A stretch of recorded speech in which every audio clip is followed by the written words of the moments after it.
Well, there was a rapper in Chicago who was named FBG Duck. What does that stand? FB? FBG, I think stands for Flyboy Gang.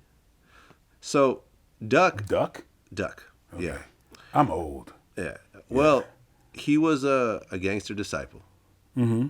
but but he was a rapper and he was a pretty popular Chicago rapper. Had a hit song, signed to a label, everything else like that. In my first interview with him, he talked about how he had gotten shot twice in Chicago. And I was like, well, why don't you move?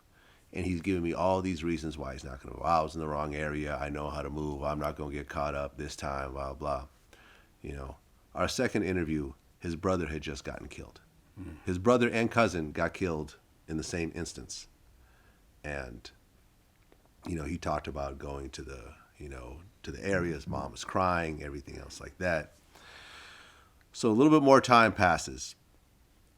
And people are doing songs about his dead brother. Like in Chicago, they say like smoking. If they say, for example, his brother's name was FBG Brick. So they'll say, oh, we're smoking a brick pack, meaning like we're smoking your dead brother, right?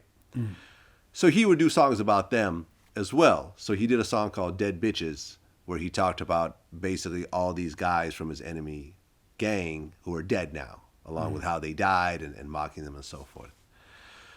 Duck was, about a month ago, he was out in essentially the Rodeo Drive of Chicago, right? In front of like the Louis Vuitton and Gucci store and everything else like that. But he had been going on Instagram Live throughout the day.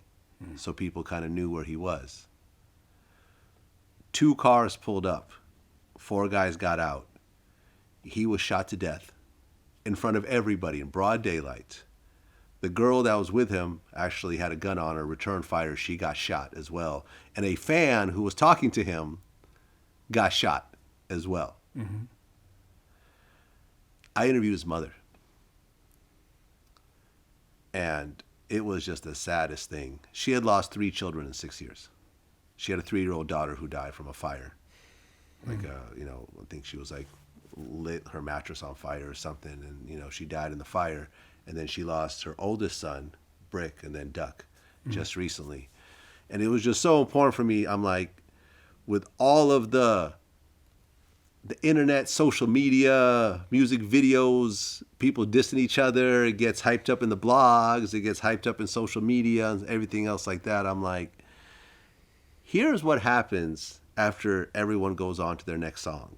This is the mother who's going to cry for the rest of her life because her son got killed in broad daylight. Yeah, it's a sad thing that, it's like this blood makes money. Yeah. Being somebody who, and I know you could appreciate this, well, the beginnings of hip hop, where it was on the East and it was political. I mean, Public Enemy. You had everything that came out of there was about, something political. And then swept across the country, and then people start talking about gangbanging and everything else, and then that put it up. That started to sell a lot of that product. And then so it's just like this is the reptilian brain is just all these the negative leads, and if it bleeds, it leads. Unfortunately, the so violent episode, that gets more clicks. It's just sad, man, because I just think, I had so much faith when Kanye first came out. And I was thinking, oh, this brother's talking about something different, something that can nourish folks. Yeah. But then, he first talked about Jesus walks, and he became Jesus. Right. And I'm like, damn, man, he has so much power to be able to tell people, maybe we should be talking about something else. Let's empower each other. But this whole brother thing, I wish we can go back to that, because if these rappers, they have so much power to influence other folks.